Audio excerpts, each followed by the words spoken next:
sensitivity creates responsibility. You literally respond more to the frequencies and vibrations of those around you.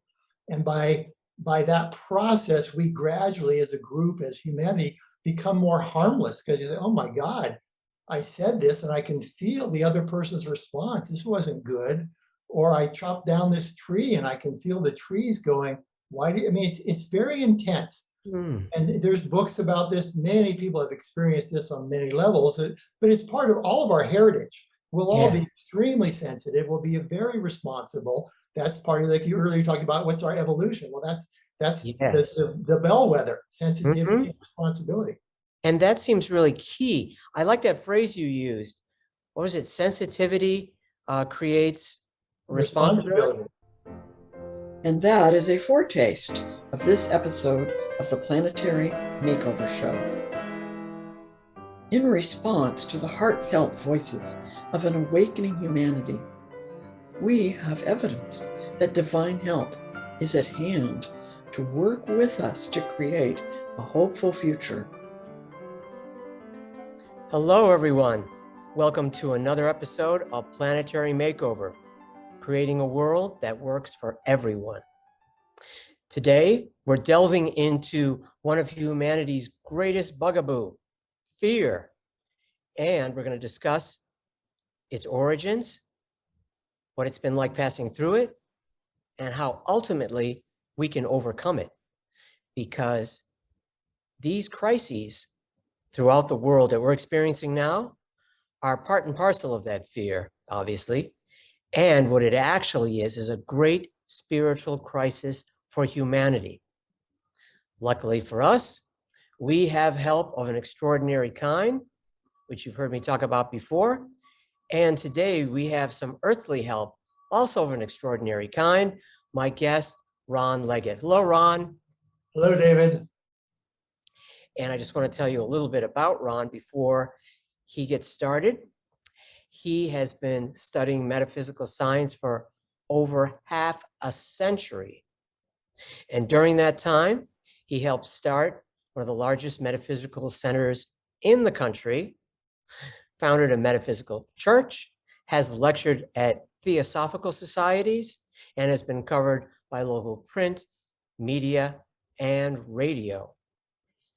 But the most extraordinary part of the bio is something that Ron said to me, and I quote, Ron feels that the understanding the larger context of the changes occurring since the 60s will help us to appreciate the, and this is the real quote, divine purpose guiding this process. Remember that, the divine purpose guiding this process. And Ron, I'd like you to chime in and break that down for us. Well, we tend to think just of our own lives or the lives of our families or nations or groups. We forget so often that we're part of a larger whole, a vast, complete whole, not only of all of humanity, but of a solar system, of a galaxy. We're part of a greater wheel within a wheel. And so as we open to that idea and start to feel it more in our lives, we can sense, my God, there is a purpose to all this. There is a plan. And if there's a greater plan, maybe there's a lesser plan that includes me and my friends, and maybe we're all part of this. And so gradually, this divine purpose, because again, everything takes time and takes a gentle change, nothing radical. We start to see pieces of the plan and maybe how we can fit in. And we were told, well, the two pillars are meditation and service. Meditation hooks us up to our soul, which knows the plan and is practicing the plan. And service connects us to humanity. So we then see the plan in action, acting out. And that opens our hearts. And the meditation opens our Ron, just quickly, I just wanted to ask, how does that meditation translate into physical plane augmentation and enhancement of our lives? Well, by many ways. One is the most, sometimes the simplest, is just having a spiritual experience. which by definition is an expansive experience. We're going to talk a lot today, David, about contraction and expansion, because and we're talking about waves and cycles. So the meditation on one level is creating an actual link to the higher realms, like a channel or a bridge, however you want to visualize it, to our higher chakras, to the higher realms above it, to our guides, to the masters, etc. And so as we connect to that, and the soul is able then to get through to us on a deeper level, because again, the soul isn't about our personality, it's about expressing the qualities of God in this world through whatever ways we can, in our limited little ways, express those, whether it's through art or science or whatever it is. So it's this gradual process. So let me see if I understand. So the soul, Ron, is sort of downloading its information into the physical brain and body. Yes, that's a process. It takes many lifetimes. And that's what we call people who are more enlightened, soul infused, less personality, less density, and greater light. You can see it in their auras. You can see it in their teachings. Fascinating. I want to be one of those persons. So go on, Ron, and tell us how we achieve all this. Well, again, we'll talk a little bit about Pisces and Aquarius, because this is really the critical point of shifting. And the Piscean was pretty much all about the personality and the individual. My meditation, my path, my way forward. And the Aquarian energy said, well, that's great, but you're really part of a group, and there's a group path, there's a group way forward. And meditation, a lot of us, as you know, David, use transmission meditation, but there's other types of meditation to make that group connection stronger so we feel connected. In the Buddhist tradition, they talk about the Sangha, the community. You need others meditating with you. You need others that still have the same desire to expand and grow and learn and to connect. Because again, it doesn't mean much if we don't feel it. And that's what we'll talk about a little bit too, about the feeling level of what meditation can do. And we all know what the feeling level of what service can do. Anyone involved with volunteering understands that already. Fascinating. Well, also a little bit more before we go on about how the divine purpose, as you so aptly put it, is guiding this process. Could you talk about that a little more? It would seem through the researches and experiences that many of us have that our elder brothers, which we call the Masters of Wisdom or the Great White Brotherhood, whatever we call them, because their vision of the plan is clearer than ours. It's more distinct. And they have, for whatever reasons, decided to serve that plan. That's their focus. That's their energy. And since we look up to them, we're connected to them in some ways. We're definitely connected to our souls, which are, again, are serving this plan, that it gives us that aspiration. So, okay, well, there seems to be a plan. All these higher beings are following it. How can we get more involved ourselves to do this? And, part of it, of course, is study to learn more context about the spiritual process, meditation to have more experience about the spiritual context, and service to reach out and be able to touch our fellow men who are also going through the process of demonstrating the plan of God. Right now, obviously, very imperfectly, but that's what the New Age is promising. Yes, it's been rough. There's a transition period. It looks bleak, but we're getting to the point where all of us, again, guided by the masters, the world teacher, which we'll talk about, Maitreya, will say, here's the plan. Here's your part in it. Here's what you can do. And this will give us hope.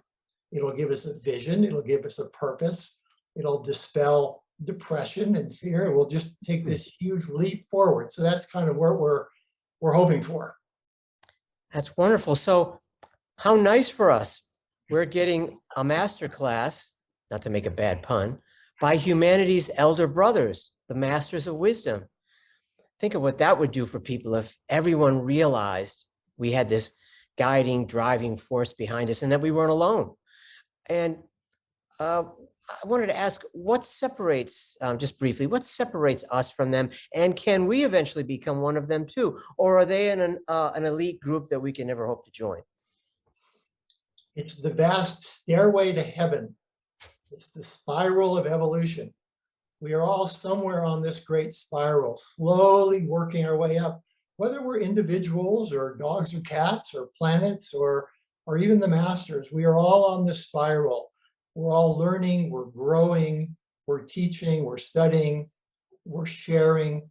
We're doing this together, and slowly, slowly we move forward so that one day then we become the masters and the people that are around us become co-creators with us. You can see it happening now, the beginnings of this. People are getting more aware of themselves as spiritual beings. So again, the dangers here, I mean, we get polarized because we get scared.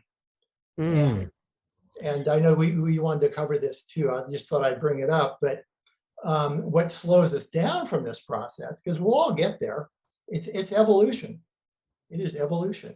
Yes. And they talk about hope. Evolution is our great hope. Because people don't realize how important evolution really is. Yes. And the way you're describing it, it's key to the whole workings of the planet and the universe.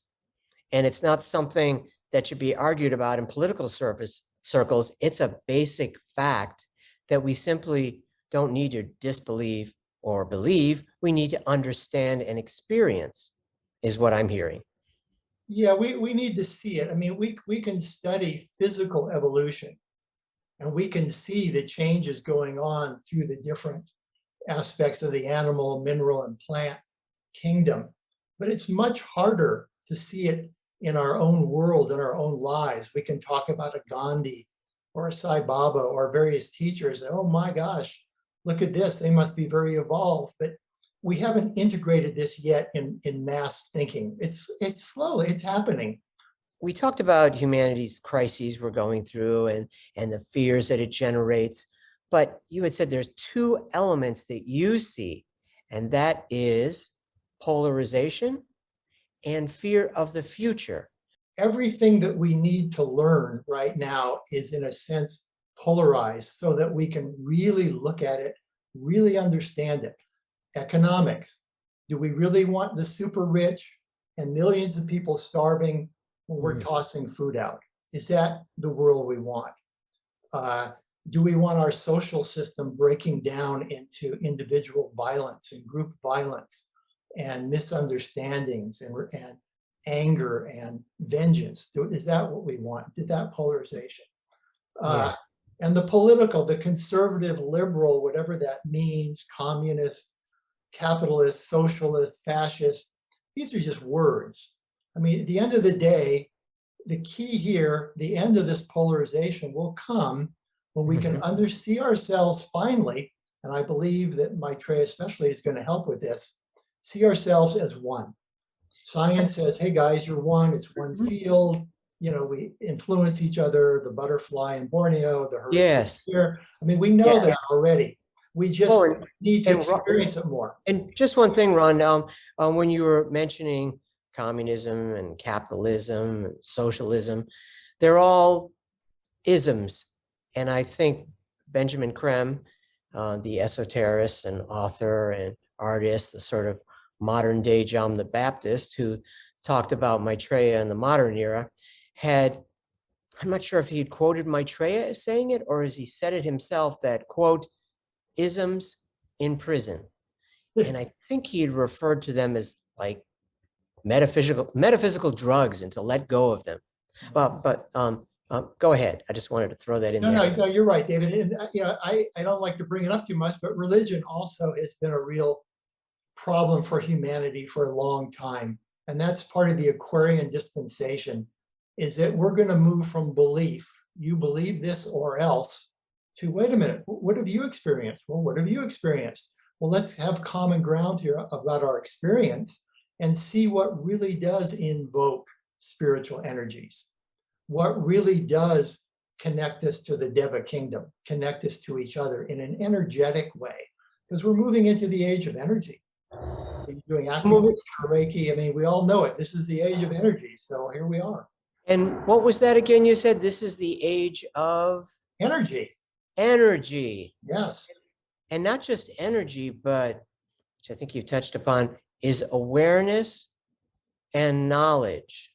Yeah. Because Pisces says, I believe, Aquarius says, I know. But go ahead. Exactly. And that is so hard because the ones who know in history have been isolated, either, worshipped or killed or whatever, but usually isolated to various degrees.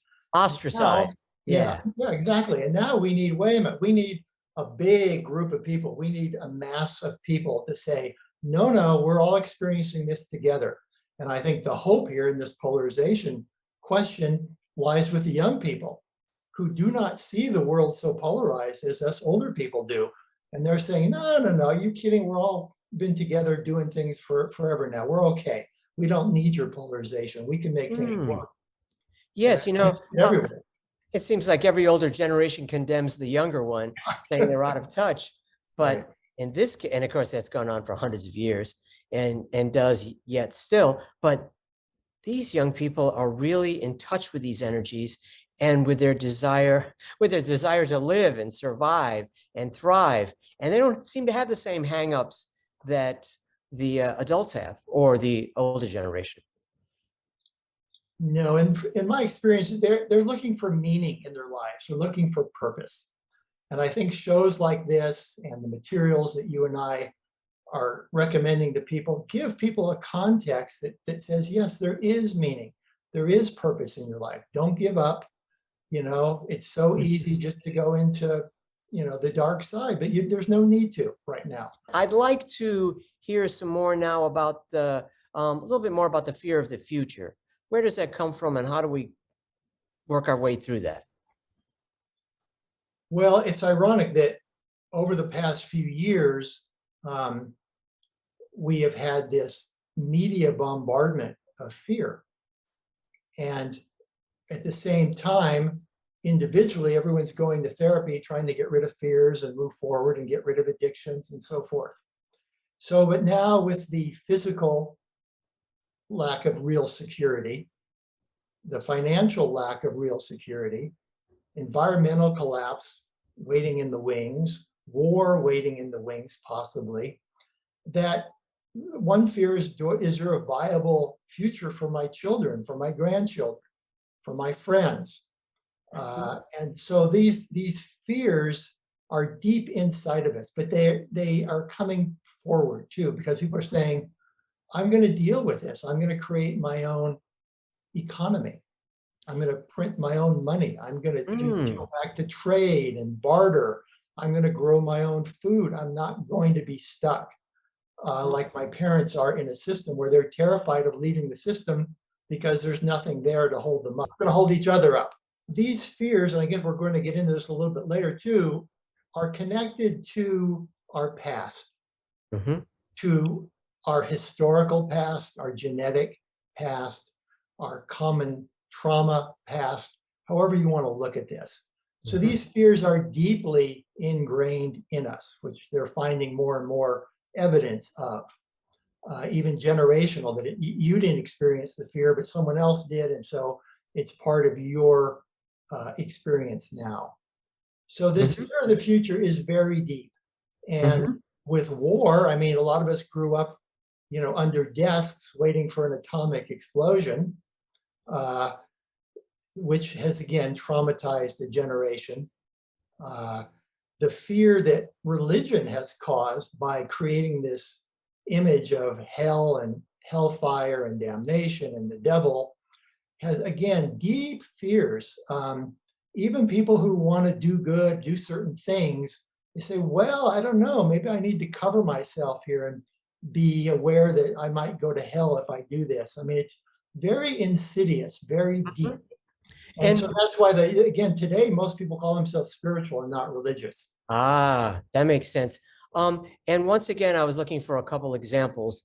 Something concrete happening today, like fear of Wall Street crash and fear of health crises, i.e. COVID. Wall Street and COVID, those are two solid examples of fear of the future right now.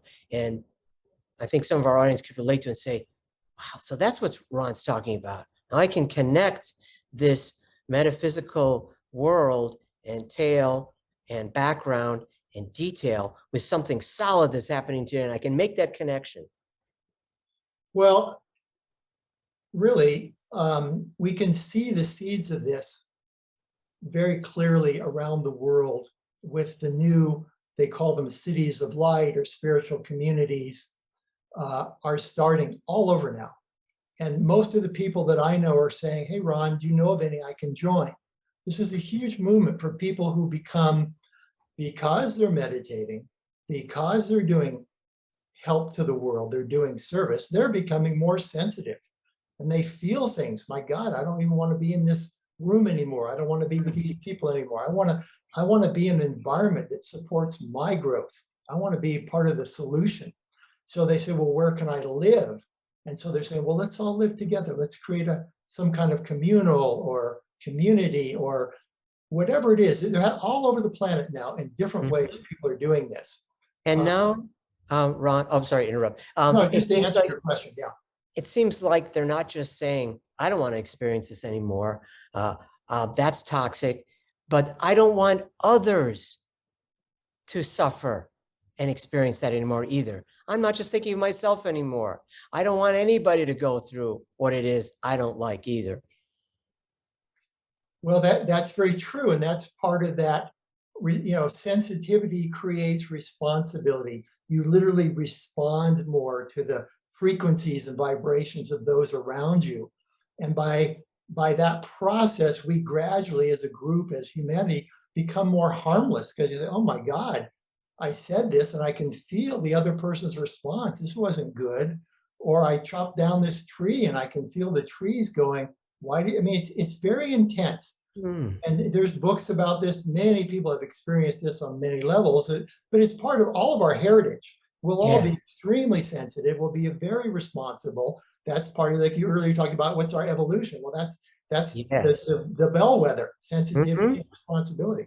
And that seems really key. I like that phrase you used. What was it? Sensitivity creates responsibility. Yes. Yeah. Sensitivity creates responsibility. And I think a lot of people, at least I think so, haven't made the connection between those two. Now that we've gone over polarization and you've outlined how fear of the future has inhibited us and ways that we can overcome it, you've written about the phenomena of these two waves. And once again, to return to that great phrase you had, the divine purpose that is guiding us. Tell us about these two waves. I guess the first one was more the 60s going forward when it really started to become apparent. And the second wave would be freedom from the past. Yeah, I was really privileged to be in a ringside seat for a lot of this, David, as you know. So these are, more personal observations, but I hope, people can relate to them somewhat. But, the first part of this is exploring. Okay, you wake up one day and you say, I want to explore. This feeling of expansion was sweeping through the country. So you put your thumb out, you hitchhiked.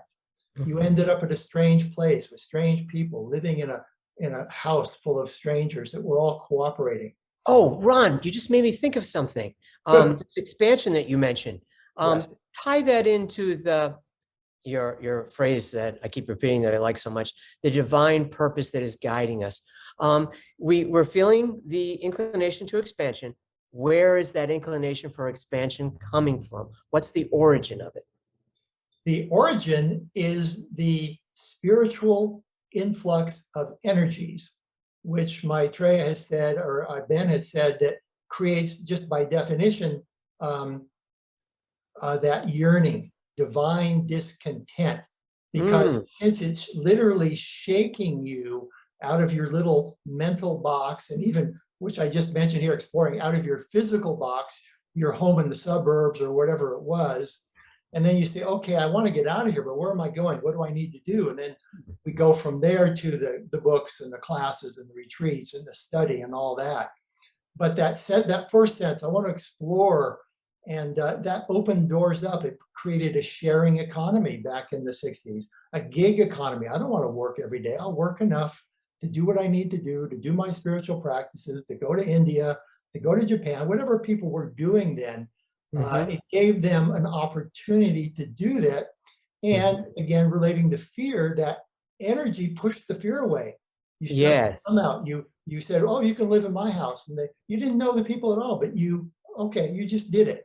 So you're talking about people breaking out of these molds and rejecting the restrictions of the past. I know when we had a discussion leading up to this interview, you had mentioned how people were now unafraid to say, I'm gay, or I've had an abortion, or I'm struggling with mental illness, or I'm a socialist, or I'm a communist. Whereas before, you'd be roundly condemned, arrested, or worse, sometimes killed for talking about these things. But let you continue on your role. Well, no, David, what you're saying is very true. And again, this ties into that freedom from fear that we've been talking about and expansion of consciousness. And so, again, from that exploring phase, we go to maybe a experiencing phase, with, again, we talked about the visionary art and the music, especially music. I mean, people still listen to the Beatles every day because of a certain current of energy that was expansive, with loving. Their album that just was titled Love, a compilation, was a huge seller because people miss that. They need it. And then expanding the personality. That's part of this first wave too, about first you go to psychotherapy, you go to ecstatic dance, you learn all these new techniques, you go through group psychotherapy, you work on things that take you beyond yourself. Because again, for a lot of us, it was always, well, what's your goal? What do you want to do? What do you want? Which is fine. But no one ever said to us, at least to me, well, who are you? The real sense of who are you? Who are you? As opposed to what do you want? Exactly that. What do you want takes the personality out to the world, gets us functioning. It's great. But the who are you connects us back to the soul. And I think we need both, and then that's the process we've been going through the last 50 years, is not just one, not just the other, but both connecting, that L or that cross connecting and becoming ground, becoming real for people. Yes, I do need to make the world work, but I get a feeling of really who I am. So if this life is over, it's simply a life over. It's not the end. It's just this transition. And Ron, it sounds like you're moving here from the first wave, into the second wave, freedom from the past. Yes. I want to hear more from you about the second wave, freedom from the past, which you've obviously already begun. Yeah, I think what happens is that in the early days, we kind of got that physical and religious freedom, more emotional freedoms, more psychological freedoms. And then the second wave, if you will, needed to kind of make that real for people, make it so they can act on it. So with the flow of new ideas, this expansion of bookstores everywhere, and people being able to easily pick up materials that were usually so isolated, so esoteric, and become more and more part of the popular culture. I mean, in the old days, and you're talking about, coming out as gay or coming out of these certain things. I mean, you were afraid to come out as taking yoga or meditating. Hard to believe today. Yeah, and now it's like every magazine at the supermarket, yoga, meditation, mindfulness, every app on your phone. I mean, there's no end to it. It's almost overkill. But it shows what the growth we've had to be ready for the new energies. And I thought that was extraordinary that you mentioned that, Ron, that and people were even afraid of yoga back then in the 60s. And think about, if you see the stats, how many white Americans were terrified of Martin Luther King, who was as unthreatening as you could possibly imagine. Yeah. People laud him today and put him up on a pedestal. But back in the 60s, a lot of those people were condemning him, or clueless as to what he was expounding and how he had put together he had connected the evils of militarism and racism and poverty. And today it's common knowledge, but back then people were having a meltdown over something that was the plain, honest truth. They couldn't even handle that. And you mentioned the parallel with the yoga, and it's amusing to me because I've forgotten that. It'd been so long ago. But tell us more about the second wave and freedom from the past. Well, it's interesting. Again, using the word wave, I was thinking that actually very literally, because long ago in San Francisco at Grace Cathedral, they had something called the Holy Man Jam. So imagine this, there's 1,000 people in this beautiful cathedral, and on the stage come a procession of spiritual teachers, and each one has a gift for these 1,000 people, which is the essence of their experience and practice. So I won't mention the names, but one of them sent a wave out of peace, literally palpable peace. I was shocked because I could feel it physically. And I thought, well, that's interesting. And the next person came out and did the same thing, but his was power. So again, those who wanted peace would be drawn to him. Those who wanted power would think, well, maybe this is the path for me. That was actually Yogi Bhajan, if you're curious. And then there was another, I don't know if he's alive or not, a Zen master who just gave out freedom. I mean, everybody was laughing as soon as he walked out. There was no path. There was nothing. It was just joy and freedom. And then the third person was the fourth person was joy. And again, it was a physical wave. And I'm bringing this up not to go back into the past, but to say, okay, that was then. Now what's the next on the spiral?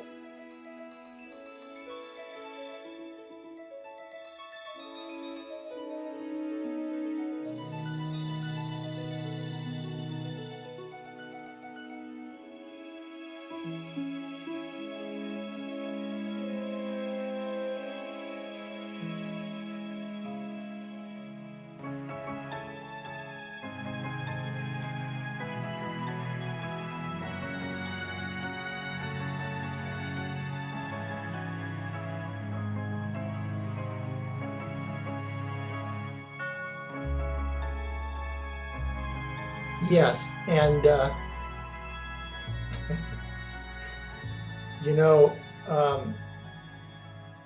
I think just to finish that thought, the wave of the future now is a wave of spiritual energy that's impersonal. It's coming through the masters. It's definitely coming through the world teacher.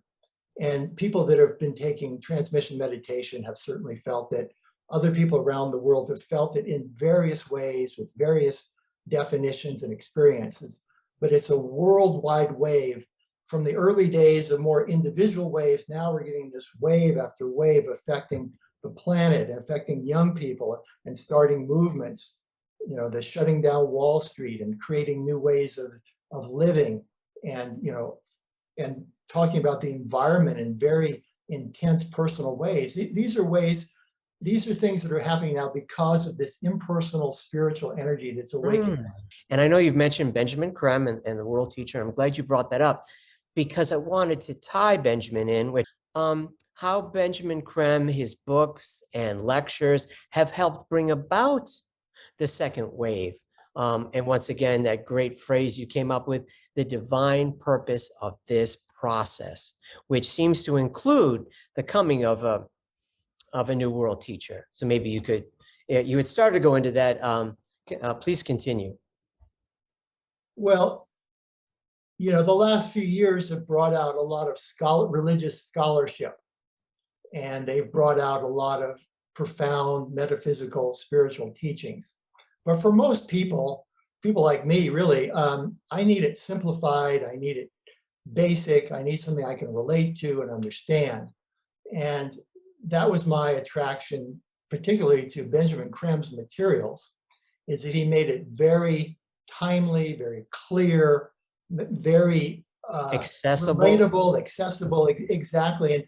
And if you go back through like Maitreya's missions and so on, he's actually talking about the events of the day in real time, which again is something that's way out of any of our experience. We can go to channelers and get this kind of vague, grayish miasma sometimes with sparks of light. But with Ben especially, it was just light, light, light. And it was very refreshing. And I think his influence will actually grow in the years to come, because people will go, oh my God, it's right here. We just need to connect with this. Ben provided a whole new level of, I think the word is clarity, spiritual clarity. Clarity is such a beautiful word. Clearness of thinking, clearness of experience. So you can say, well, wait, is this really an experience, or am I imagining it? I mean, things that make so that the spiritual world, the spiritual life becomes as real to us as cooking Thanksgiving dinner. David now reads some of Maitreya's teachings from Benjamin Creme's book, Maitreya's Mission, Volume 2. The light of the soul kills fear. How can you, at a word, call on the light of the soul and focus it on fear? The fear is about the past, and it's also about our thinking process, which is part of that past. So as we let go of thought, let go of thinking, fear has nowhere to go. Let me just give you another quote from Benjamin Creme's Maitreya's Mission, Volume 2. And the quote goes like this: "This fear results from wrong identification, identifying with the vehicles of the self rather than with the self." And for our listeners, Ben is referring to the real you that stands behind the personality. You could call it the soul or the spirit or the monad. We could get into that another time. But he's talking about identifying with who you really are. So bearing that in mind, just in brief, because we're going to jump onto our meditation soon, what causes fear? Again, you could call it a reaction. You could call it an addiction to thought, to the mental process. And so as we meditate, our mental processes become clearer to us. We understand ourselves better, and the patterns of our thinking, and the ways that we're stuck, the ways that we're held back. And so then we have a choice. We can say, well, wait, is this working for me, or do I want to let these go?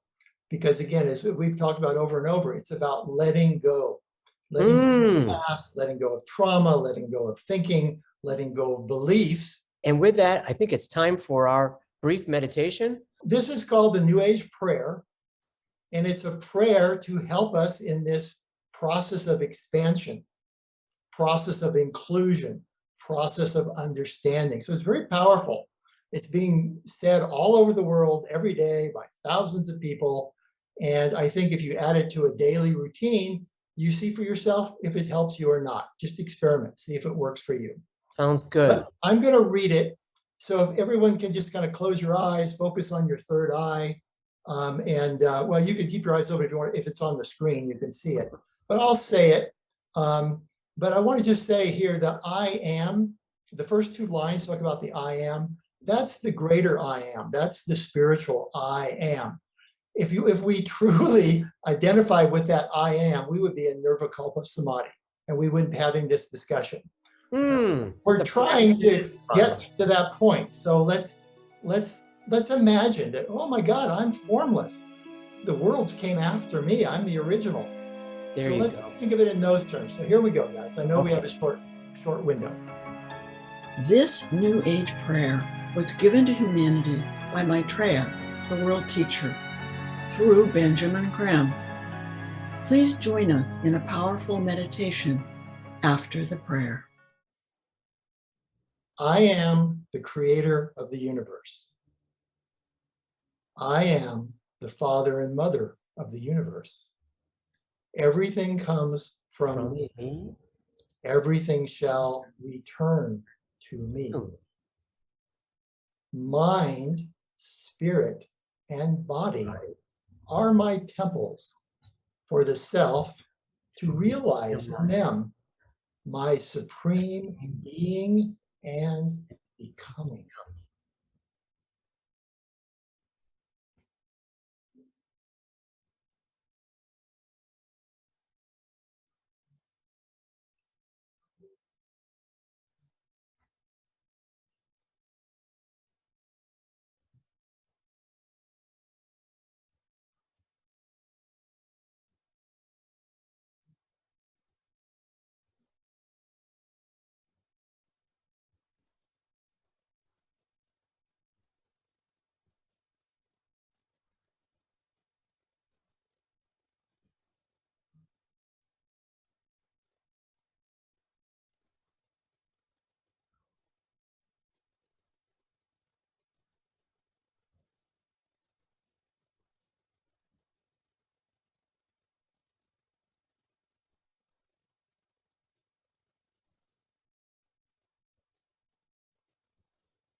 Well, Ron, I think we'll have to say, quoting Benjamin Creme, that's it.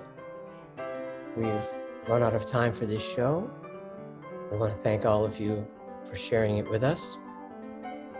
Go in peace, and let's all look forward to the future together. Thank you. Thank you, Ron. And thank you, David, for this opportunity.